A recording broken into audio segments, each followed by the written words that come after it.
All right, so I usually do this with the CRT systems just because they're pretty complex, and all CRTs are different from one another and have their own intricacies. But basically, that's your PC right there. My monitor is dual sync. I know yours is tri-sync, but close enough. So basically, first thing I want to point out to you is that you want to plug in the video all the way at the bottom over here, right? You don't want to plug it in up here by those two colors there. You want to plug it in here to this VGA. The other thing to know is that this is going to seem very wobbly, but that's normal. That's because that connector, let me sorry, I'm blocking the camera here. This connector, right, it's on a bracket. Basically the video card is that's the actual video card, and then this comes off of a ribbon cable on the video card, and it's just a little bracket that keeps it there. And you know, those tend to be very loose like that, but that's not, you know, broken or anything. Once you plug it in, once you plug in the VGA cable and you tighten it up, and you tighten up the screws, you know, it keeps it in place nicely, and that's not going anywhere. So don't think that that's something that's broken or anything like that.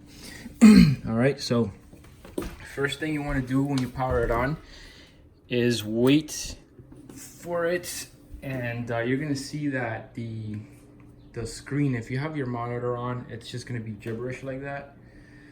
That's because the BIOS portion of the boot up is not in 15 kilohertz. So maybe on your monitor it'll display. I have another monitor that does display this, and that's a tri-sync monitor. But if you see that, that's supposed to be like that. What I usually do is I keep the monitor off, and I give it, you know, it's about what, like 20 seconds, 30 seconds, and then I turn the monitor on, because at that point it'll be in Windows already. So the way I ship these out a lot of times is I have it boot up to the Windows desktop, which is not usually what my configuration is like. My configuration goes straight into Hyperspin, but this will help us troubleshoot anything a lot easier if you're not getting a display or anything like that. And then once we have it up and running and displaying on your end, I can go ahead and set it up so that it boots straight into Hyperspin. But when you boot it up, it's going to boot into Windows just like this. And TeamViewer, which is what I use to remote access to help people out, is going to start up automatically with Windows. So let's say you boot up this PC and you're not getting anything, you're not getting any picture. You should hear, actually no, you're not going to hear the intro because Hyperspin is not running. So, but anyway, if you're not getting a display, right, TeamViewer is running. So if you run a cable to the back of the PC, if you run an Ethernet cable, you know, it'll get internet connectivity. It'll show up in my TeamViewer like friends list or contact list, and I'll be able to remotely access the PC and then change some settings around, and we'll play with it until you get a display. Hopefully that won't be the case. It'll just come up just fine for you like it did for me. But again, all CRTs are different, and sometimes they have to tweak a few things.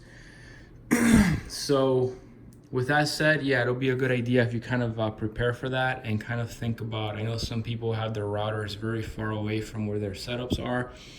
So either, well, ideally you'd want to be able to run a cable to the PC, because that's the easiest. You just plug it in and it'll come up and I can log in right away.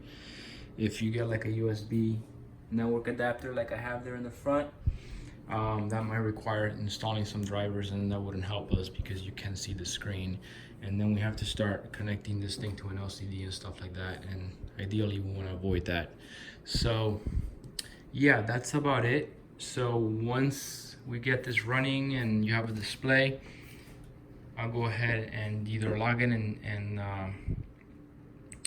tweak it back so that this is not running on boot up, because we don't want that, and so that it boots straight into Hyperspin. Or I can show you how to do that. It's two very simple steps. But normally when you boot up, it's gonna do this. You're not gonna see any of that stuff. It's just gonna boot right into this. And that's the intro there for Hyperspin. I'm gonna skip that. And there's Hyperspin, all right? I'll start up a game real quick so you can see it. It's the search. to MAME. One of my favorites. Let's do Street Fighter.